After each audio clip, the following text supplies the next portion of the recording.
نحمده ونصلي على رسوله الكريم اما بعد فاعوذ بالله من الشيطان الرجيم بسم الله الرحمن الرحيم رب اشرح لي صدري ويسر لي امري واحلل عقدة من لساني يفقهوا قولي۔ آج ہمارا 8واں اور آخری ہفتہ ہے، لہذا اس سیریز کا یہ آخری لیکچر ہے۔ اس سے پہلے ہم نے بچوں کو ڈسپلن کرنے کے جتنے بھی اصول سیکھے ہیں ان سب کا آج ایک اجمالی جائزہ لیا جائے گا اور کچھ مزید چند باتیں۔ آج جو چیز ہم ڈسکس کریں گے وہ یہ کہ تمام اصولوں کو اکٹھے استعمال کرنا۔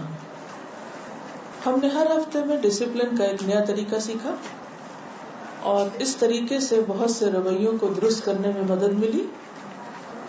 کامیاب والدین بننے کے لیے 12 اصول سیکھے، پھر مطلوبہ اور مناسب رویے جو ہم اپنے بچوں میں چاہتے ہیں ان کو آگے بڑھانے، ان کو انہینس کرنے میں مختلف ٹپس ہم نے جانی۔ مثلاً یہ کہ بچوں کی تعریف کرنا، ان کو توجہ دینا، انعام اور رعایتیں دینا، تعریف کے ساتھ ساتھ یاد دہانی کرانا، پھر بچوں کے اندر فرمانبرداری کو بڑھانے کے 5 طریقے کہ کس طرح ان کی اوبیڈینس کے لیول کو بڑھایا جائے، اس میں مسئلے کو جاننا، بچے سے وابستہ اپنی امیدیں اس کو بتانا، پھر بچے سے وہ امید کہلوانا تاکہ وہ اپنے منہ سے بول کر بتائے کہ ہم اس سے کیا چاہتے ہیں، اور پھر یہ کہ اس کو یہ بتانا کہ اگر وہ نافرمانی کرے گا تو اس کے نتائج کیا ہوں گے۔ پھر مستقل مزاجی کے ساتھ اپنی سکھائی ہوئی باتوں یا کاموں پر قائم رہنا اور پوچھ گچھ کرتے رہنا، یہ نہیں کہ ایک ڈسپلن کا قاعدہ بنا لیا اور اس کے بعد خود ہی بھول گئے اس کو۔ غیر مطلوبہ رویوں کی حوصلہ شکنی کرنا، ان کو نظر انداز کر کے، ملامت اور ڈانٹ کے ذریعے، ٹائم آؤٹ کرنے کے ذریعے، انعامات اور اختیارات کو ختم کر کے۔ پھر اسی طرح بچوں کو تمیز اور تہذیب سکھانے کے لیے کچھ اقدامات سکھائے گئے۔ اس میں یہ تھا کہ سب سے پہلے ہم خود اپنے تنقیدی ریمارکس پر غور کریں، اس بات پر غور کریں کہ کہیں ہم منفی باتوں کو بار بار دہرا تو نہیں رہے، کیونکہ ان کے دہرانے سے وہ باتیں مزید راسخ ہو جاتی ہیں، پکی ہو جاتی ہیں، اور بچوں میں جو رویہ ہم دیکھنا چاہتے ہیں اس کو اگر بچوں کے اندر پائیں تو اس کی تعریف کریں اور توجہ دیتے رہیں۔ مثلا اگر بچے نے کام کر لیا ہے تو اس کو اپریشیٹ کریں، اس کو ہائی لائٹ کریں کہ کام ہوا ہے۔ صرف یہ نہ دیکھیں کہ وہ کیا نہیں کرتا، یہ بھی دیکھیں کہ وہ کیا کرتا ہے۔ پھر یہ کہ اگر وہ کرتا ہے تو اس کو مزید انعام و اکرام سے نوازیں، یعنی تعریف کے علاوہ کچھ نہ کچھ اس کو دیں بھی۔ پھر یاد دہانی ہمیشہ رہے، کیونکہ بچے بھول جاتے ہیں۔ ایسا نہیں ہوتا کہ ایک بات ہم نے ان کو سکھائی اور ان کے اندر ڈالی تو وہ ہمیشہ کے لیے ان کے اندر برقرار رہی۔ وہ کچھ دن وہ کام کریں گے، پھر آہستہ آہستہ سلیک آف ہوں گے، پھر بھولنے لگیں گے، تو آپ کا فرض بنتا ہے کہ آپ ان کو یاد کراتے رہیں۔ پھر اسی طرح کچھ غلطیوں کو نظر انداز کر دیں، اگنور کر دیں۔ بعض کیسز بہت ڈیفیکلٹ ہوتے ہیں، بعض تو نارمل بچے ہوتے ہیں، بات مان جاتے ہیں، جلدی سن لیتے ہیں، لیکن بعض اوقات مشکل بھی پیش آتی ہے۔ مثلا خاص طور پر بچے والدین کے ساتھ بدتمیزی سے پیش آتے ہیں، جیسے بے ادبی کا مظاہرہ کرتے ہیں، شاؤٹ کرتے ہیں، یہ ایک عام مسئلہ ہے۔ وقت کے ساتھ ساتھ اوور آل جو مسلمانوں کے اندر ایک اخلاقی زوال آیا ہے اس کا اثر بچوں پر بھی پڑا، اور بچے تو بڑوں سے ہی سیکھتے ہیں۔ جب بڑے بدتمیز ہوئے تو بچوں نے بھی بدتمیزی سیکھی۔ تو اس کے لیے ہمیں کیا کرنا ہے؟ سب سے پہلے یہ ہے کہ اپنی اقدار کو واضح کرنا ہے کہ ہم مسلمان ہیں، ہمارے دین کا ایک حصہ ہے بڑوں کا احترام اور چھوٹوں سے شفقت۔ اس کو بچوں کے سامنے خوب اچھی طرح بیان کر دیں کہ ہمارے گھر کا طریقہ کیا ہوگا۔ پھر یہ ہے کہ بچے کے اوپر نظر رکھیں کہ وہ صرف آپ کے ساتھ ہی ادب کے ساتھ نہ پیش آئے بلکہ اپنے ساتھیوں کے ساتھ بھی، دوسرے لوگوں کے ساتھ بھی ادب اور احترام سے پیش آئے، اور نہ صرف یہ کہ وہ بلکہ آپ خود بھی پیش آئیں۔ اگر آپ اپنے شوہر کے ساتھ بدتمیزی کر رہی ہیں تو یہ ہو ہی نہیں سکتا کہ آپ کا بچہ آپ کا احترام کرے یا آپ کا ادب کرے۔ اگر آپ اپنے بزرگوں کے ساتھ، اپنے والدین یا ساس سسر کے ساتھ بدتمیزی کر رہے ہیں، ان کے ساتھ زیادتی کر رہے ہیں، تو یہ بھول جائے کہ آپ کا بچہ آپ کا حق ادا کرنے والا ہو۔ کیونکہ والدین کی نافرمانی کا دنیا میں ہی انسان کو وبال دیکھنا پڑتا ہے. کسی نہ کسی طرح وہ وائب بچوں تک پہنچ جاتی ہے. پھر اسی طرح یہ ہے کہ اپنے بچوں کے لیے کچھ گھر کے اندر اصول بنائیں کہ مثلا گفتگو کے اندر الفاظ کیسے استعمال ہوں گے، چیز اٹھائی اور رکھی کیسے جائے گی، دروازہ کیسے بند کیا جائے گا، کیسے کھولا جائے گا، چال کس طرح کی ہوگی، پاؤں پٹک کر نہیں چلا جائے گا، ایک دوسرے پر چیخا چلایا نہیں جائے گا. اور یہ سب چیزیں بچوں کو اچھی طرح واضح کر دیں کہ یہ ہمارے گھر کے اصول ہیں، ہمارے گھر میں ایسا نہیں ہوگا، ہم ایسا نہیں کریں گے. اور یہ اصول صرف ایک بچے کے لیے نہیں ہوں بلکہ سب بچوں کے لیے برابر ہوں. پھر اسی طرح اگر مثلاً بچہ بے ادبی کرتا ہے، اس نے شاؤٹ کیا ہے یا کوئی آپ نے کام کہا ہے اور اس نے مانا نہیں، تو پھر اسے اگر آپ نے کوئی انعام دیا ہے یا دینے کا وعدہ کیا ہے تو وہ روک لیں. مثلاً اگر آپ نے اس سے پرومس کیا کہ آپ اسے کہیں لے کے جائیں گی تو آپ اس پروگرام کو کینسل کر دیں. آپ نے چونکہ یہ کام نہیں کیا اپنا، اس لیے آپ کو یہ چیز نہیں ملے گی. پھر اسی طرح اگر ان کو آپ نے کوئی کھلونا لے کر دیا ہے یا کوئی اور ان کی پسند کی چیز لے کر دی ہے تو آپ اس کو بھی واپس لے سکتے ہیں. مستقل طور پر نہ صحیح تو کچھ عرصے کے لیے لے سکتے ہیں. لیکن اگر بچے کا رویہ تبدیل ہو جائے اور واپس وہ اچھے انداز سے پیش آنے لگے تو اس کو تعریف اور توجہ کے ساتھ یہ کہیں کہ تمہارے اندر جو تبدیلی آ رہی ہے اس پر مجھے خوشی ہوئی ہے. ہم عام طور پر جب وہ غلطی کرتے ہیں اس کو تو خوب بتاتے ہیں، لیکن جب وہ اچھا کام کرتے ہیں تو بول کر یا الفاظ میں نہیں بتاتے. تو کلیئرلی ڈسکرپٹیو میتھڈ میں اس کو پورا ڈیٹیل سے بتائیں کہ کیا ٹھیک ہوا اور کیا ٹھیک نہیں ہوا. مثلاً اگر ایک دن کا آپ رات کو بیٹھ کے جائزہ لے رہے ہیں بچوں کے ساتھ تو آپ بتا سکتے ہیں کہ آج آپ کے یہ اور یہ کام تو اچھے تھے اور اچھے سے ہی شروع کریں، اور یہ چیزیں جو ہے وہ اچھی نہیں تھی، تاکہ بچوں کو کمپیریزن کا بھی موقع مل جائے کہ کون سی چیزیں درست اور کون سی نہیں. کیونکہ آپ ان کو اٹھا کے گھر سے باہر تو نہیں نکال سکتے، ڈسکارڈ تو نہیں کر سکتے. خالی بول چال چھوڑنے سے بھی معاملہ نہیں حل ہوگا، صرف چیزیں بھی لے لینے سے بات نہیں بنے گی، صرف مار پٹائی سے بھی بات نہیں بنے گی، صرف ان کو ڈانٹ ڈپٹ سے بھی آپ نہیں سکھا سکتے. تو جو پرابلمس ہوں ان پر کھل کر بات کرنی چاہیے تاکہ وہ واضح ہو کر سامنے آ جائے، اور پھر ان کے سولوشنز یعنی ان کے حل آپس میں ڈسکس کر کے طے کرنے چاہیے. کیونکہ اگر صرف آپ شاؤٹ کر کے بچے کو چپ کرا دیں گے یا صرف غصے کا اظہار کر کے پاؤں پٹک کے خود باہر نکل جائیں گے تو اس سے بچے کو ایک تو سمجھ نہیں آئے گی کہ آپ چاہتے کیا تھے اور آپ کہاں غلط ہیں اور کیوں غلط ہیں. تو بعض اوقات بچے کی غلطی کو ایکسپلین کر کے بتانا چاہیے کہ غلطی یہ ہے اور اس کی اصلاح کس طرح کرنی ہے. اس میں آپ دیکھیے کہ کوئی بھی رویہ جب سامنے آتا ہے اچھا یا برا تو دونوں کے ہم نے نتائج بتا دیے کہ کوئی اچھا کام کریں گے تو تعریف کریں گے، غلط کریں گے تو ڈانٹ ڈپٹ کریں گے، لیکن وہ اسی کی حد کے اندر ہونی چاہیے.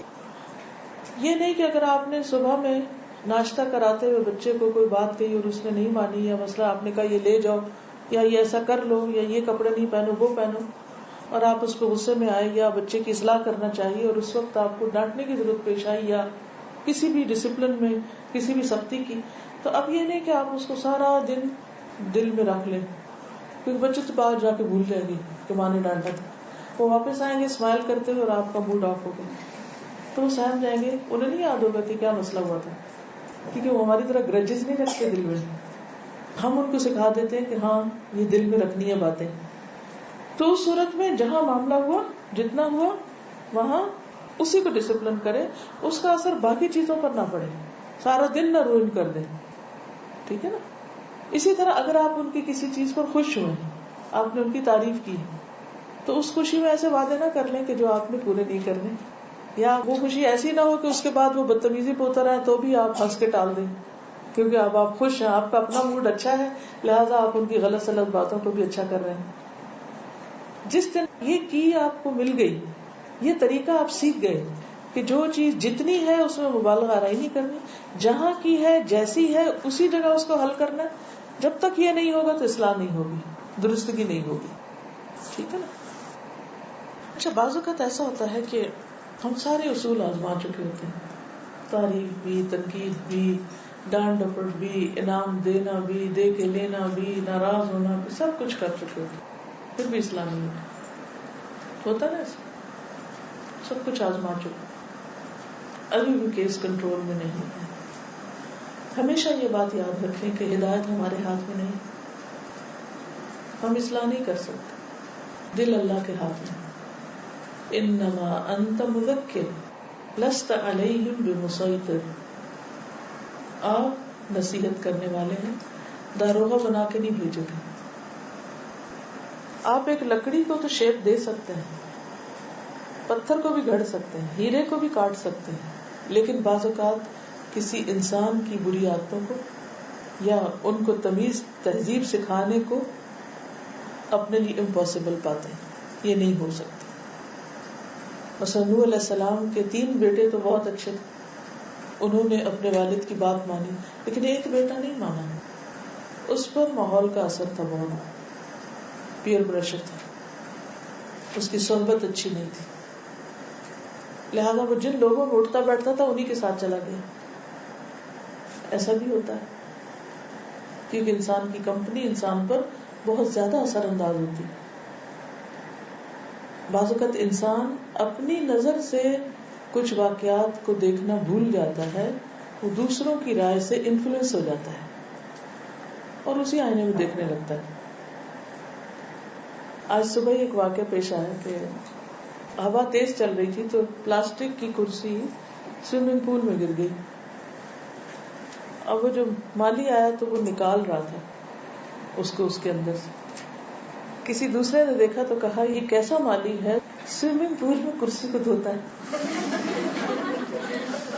چونکہ میں پہلے سے دیکھ چکی تھی کہ وہ گری پڑی ہے اور میری تو ہمت نہیں تھی کہ اندر جا کے اٹھاؤں، تو میں سوچا وہ آئے گا تو اٹھا لے گا. تو بعض اوقات ہماری آنکھیں بھی ایک چیز کو دیکھ رہی ہوتی ہیں لیکن ہم اس کی غلط انٹرپریٹیشن کر رہے ہوتے ہیں اور ساری خرابی یہاں سے شروع ہوتی ہے. تو میں نے فوراً انٹرفیئر کیا کہ نہیں ایسا نہیں، یہ کرسی پہلے سے ہوا سے گری، کیونکہ تیز آندھی چل رہی تھی، پلاسٹک کی کرسیاں چیزیں ادھر ادھر گر جاتی، اور اگر میں انٹرفیئر نہیں کرتی تو ہو سکتا ہے مالی کو کوئی ڈانٹ ڈپٹ بھی ہو جاتی. ایسا بہت دفعہ ہوتا ہے. تو اس لیے بعض اوقات جو کچھ ہماری آنکھیں بھی دیکھتی ہیں اس پر بھی یقین نہیں کرنا چاہیے. اور بچوں کو عموماً ہم سے یہ شکایت ہوتی ہے کہ آپ ہمیں ٹرسٹ نہیں کرتے، آپ ہمیں غلط سمجھتے. بات ایسے نہیں ہے، میں ایسا نہیں کر رہا تھا، لیکن ماں باپ ماننے کو وہ کہتے ہیں ہم نے اپنی آنکھ سے دیکھا ہے، ہم کیسے نہ مانیں. اس وقت بھی بینیفٹ آف ڈاؤٹ دیں، اس وقت بھی دوسرے اوپینین کو ضرور دیکھیں، دوسرے کی سنیں ضرور، یک طرفہ فیصلہ نہیں کریں. تو بہت دفعہ بچے کو جب ہم ڈسپلن کرنے لگتے ہیں تو میں ڈے 1 سے کہہ رہی ہوں کہ ساتھ اپنے آپ کو بھی ڈسپلن کریں، کیونکہ تالی ایک ہاتھ سے نہیں بجتی. صرف بچے غلط نہیں ہو سکتے، ماں باپ کی بھی غلطی ہوتی ہے، لیکن ماں باپ عام طور پر اپنی غلطی کو ماننے کو تیار نہیں ہوتے. وہ کہتے ہیں ہر موقع پہ ہم ہی ٹھیک ہیں، اور یہ سب سے بڑی غلطی ہے کہ انسان اپنے آپ کو ٹھیک سمجھ بیٹھے. اس لیے بچوں کو نظم و ضبط کا پابند بنانے، ڈسپلن کا پابند بنانے سے پہلے ضروری ہے کہ ہم اپنے آپ کو کچھ چیزوں کا پابند بنائیں. پھر اسی طرح آپ دیکھیے کہ بعض مسائل بچوں کے اندر نارمل ہوتے ہیں، اس میں کوئی بہت بڑی خرابی نہیں ہوتی، وہ برا رویہ ہو سکتے ہیں لیکن کوئی جرم نہیں ہو سکتے. مثلا بچے آپس میں چھوٹا موٹا لڑ جھگڑ رہے ہیں، ایک دوسرے کی چیز کو آگے پیچھے کر دیا، یہ کچھ یہ ہوتا رہتا ہے، ہر گھر میں ہوتا ہے، ہر جگہ پر ہوتا ہے. کہتے ہیں جہاں بھی برتن اکٹھے ہوں گے وہ بجیں گے، ایک برتن کو دوسرے کے اوپر رکھیں گے تو شور آئے گا. لیکن کچھ چیزیں جرم میں آ جاتی ہیں، مثلا چوری کرنا. اب اگر بچہ چوری کا عادی ہو رہا ہے، وہ کسی کے پیسے چرا لیتا ہے یا کسی کی کوئی چیز چرا کے لے آتا ہے، یا پھر ڈرگس کا استعمال شروع کر دیتا ہے، یہ بہت خطرناک سائن ہے. بعض اوقات بچہ ضرورت سے زیادہ غصہ کرنے لگتا ہے. ایک تو تھا نا نارمل غصہ، رو پڑے چیخے چلائے ختم بات، لیکن بعض اوقات وہ اتنا شدید غصے میں آ جاتا ہے کہ جیسے انتقام پہ اتر آتا ہے، چیزیں توڑنے لگتا ہے، حتیٰ کہ بعض اوقات ماں باپ پہ بھی ہاتھ اٹھا لیتا ہے. نہ بڑے کا احترام نہ چھوٹے کا. ایسے کیسز بھی ہوتے ہیں. پھر اسی طرح بعض اوقات بہت ناراض ہونے کا عادی ہے کہ موڈی، اتنا موڈی کہ بس اس میں کھانا پینا، نماز روزہ، دین کی بھی جو بنیادی فرائض ہے ان سے بھی جاتا ہے. ماں باپ کے لیے ایک طرح سے ہوپ لیس کیس جس کو کہتے ہیں کہ ہو گیا ہے، ہماری نہیں سنتے. بعض بچے ایسے ہوتے ہیں نا کمروں میں بند ہو جاتے ہیں، آپ نوک کریں، آپ ان کو کسی بھی طرح چیخیں چلائیں نکالیں، گم سم، انہوں نے بات ہی نہیں کرنی آپ سے. ایسی بھی چیزیں سننے میں آتی رہتی ہیں. ریئر کیسز ہوتے ہیں لیکن ہوتے ہیں. بعض بچے ساری رات جاگتے ہیں، سارا دن سوتے ہیں، کوئی کام نہیں کرتے، جوان ہو جاتے ہیں اور کرتے کیا ہیں؟ رات کو واہیات چیزیں دیکھتے ہیں، فحش چیزیں دیکھتے ہیں. اور یہ بھی ایک طرح کی ایڈکشن ہوتی ہے، ایک بیماری ہوتی ہے. ماں باپ کو پتہ ہی نہیں، وہ بے خبر سو رہے ہیں اور وہ معلوم نہیں کیا دیکھ رہے ہیں. اور پھر وہ بعض اوقات اتنی بھیانک چیزیں ہوتی ہیں کہ وہ ان کے اخلاق، کردار، پرسنالٹی، ہر چیز کو مس کر کے رکھ دیتی ہے اور وہ اس سے باہر نکل ہی نہیں پاتے کیونکہ وہ کسی سے بات ہی نہیں کرنا چاہتے. کوئی ان کی کاؤنسلنگ ہی نہیں کر پاتا، کوئی ان کی اصلاح بھی نہیں کر سکتا. اور یہ ایک ایسا جرم بھی نہیں کہ آپ جا کے کسی پولیس کو اطلاع کریں کہ پکڑیں. تو بعض بچے فلمیں دیکھنے کے عادی ہو جاتے ہیں، بعض اوقات پورنوگرافی کے عادی ہو جاتے ہیں. ایسا بچہ جو ہے وہ بہت آسانی سے نہیں بدلتا جو کم بات کرے، جو کمیونیکیٹ نہ کرے، کیونکہ اصلاح کے لیے کمیونیکیشن کا جاری رہنا بہت ضروری ہے. آپ دوسرے سے بات کریں گے، دوسرا اپنا نقطہ نظر بتائے گا، پھر آپ اپنا بتائیں گے، وہ اپنا بتائے گا، کرتے کرتے گرہ کھل جائے گی. آپ دیکھیں نا، جب گرہ بہت لگ جاتی ہے تو پھر کس طرح کھولی جاتی ہے؟ بہت صبر کے ساتھ، تحمل کے ساتھ، آہستگی کے ساتھ، ایک طرف سے ذرا اس کو ڈھیلا کرتے، پھر دوسری طرف سے، پھر ایک طرف سے، پھر کرتے کرتے وہ گرہ کھل گئی. لیکن جہاں وہ ٹس سے مس نہیں ہو رہا، آپ تو ڈھیلا کر رہے ہیں اپنے دھاگے کو، دوسری طرف سے کچھ نہیں ہو رہا، نو کمیونیکیشن، بہت مشکل ہو جاتا ہے معاملہ. اچھا، بعض تو اندر کمرے میں بند ہوتے ہیں، بعض گھر ہی نہیں آتے، گھر سے نکل جاتے ہیں. اب کیا کریں؟ بچہ تو جو کر رہا ہے. بعض اوقات مائیں بھی ساتھ بیمار پڑ جاتی ہیں، وہ بھی ڈپریشن میں چلی جاتی ہیں. پہلا کرنے کا کام یہ ہے کہ مایوس نہیں ہونا. حالات کتنے بھی خراب کیوں نہ ہو، بچہ کتنا بھی بڑا جرم کیوں نہ کر رہا ہو، مایوس نہیں ہونا، کیونکہ مایوسی کفر ہے. ہم بہت جلدی فیڈ اپ ہو جاتے ہیں، ہم کہتے ہیں یہ بندہ ٹھیک ہی نہیں ہو سکتا، اس لیے بس ہم نے اس کو گھر سے نکال دیا. بعض کہتے ہیں ہم نے اس کو آگ کر دیا، ریلیشن شپ ہی ختم، بات چیت ختم. اسلام اس کی اجازت نہیں دیتا. قرآن مجید میں آتا ہے لا يسأم الانسان من دعاء الخیر وان مسه الشر فیئوس قنوط. انسان اپنے لیے بھلائی کی دعا کرنے سے کبھی نہیں اکتاتا، اور اگر اسے کوئی تکلیف پہنچ جائے تو مایوس اور دل شکستہ ہو جاتا ہے، جس کا ہارٹ بریک ہو جاتا ہے، ہرٹ ہو جاتا ہے.